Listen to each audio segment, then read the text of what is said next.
but I'm still not 100%. My voice is still a little echoey.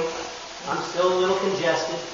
This cold that our family came down with a little over a week ago is taking its last victim, at least in our family. You saw my wife and my beautiful children here this morning. They have recovered, mostly fully, but Daddy hasn't completely made it over it. So, as last Sabbath was the case, I will not be at the back door to greet you and shake your hands, because again, I'm going to be selfish and keep this little illness to me.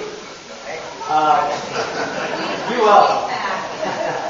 Our head elder will be at the back door to greet you. I will be available if you'd like to visit, but I won't be shaking hands this morning. Glad you're all here with us for worship as we conclude our series entitled Choose to Use. Now, if that's intriguing, and if you enjoy what you hear today, and you haven't been here the last 2 weeks, I invite you to visit us on our church website. You can hear the last 2 presentations and find out what it is that we have talked about. But today we conclude our series. We started 2 weeks ago talking about money. When you hear about stewardship, that's the first thing many of our minds go to, is money. How do we deal with our money? Well, we talked about that 2 weeks ago, and we talked about the importance of the attitude of the heart.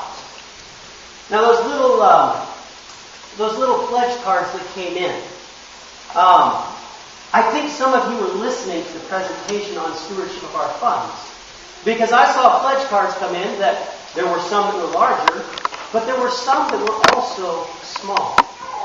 And I appreciate the heart with which that pledge is made. As Jesus said, the lady who brought the 2 mites, she gave more than everyone else because she gave out of her poverty. She gave all that she had. And so I pray that you all will be blessed in the stewardship of finances that you shared. I wanted to share a new piece of information. I got this last week as well that refers to the conference. I thought this was exciting news.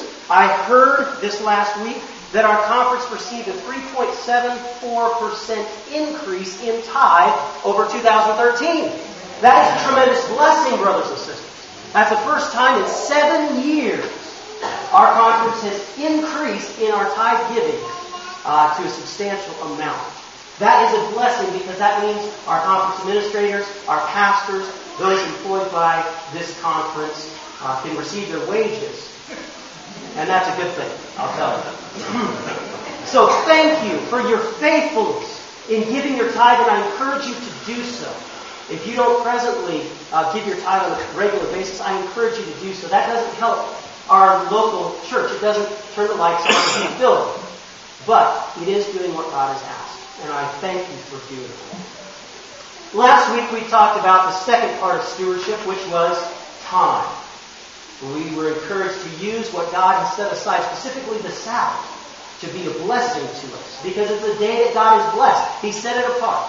It's unlike any other day of the week. And it's a vacation that you and I get every week. 1 and 7, that's some good vacation time right there. And today we conclude with our stewardship series by talking about our talents, the energy that we have, and how we use it.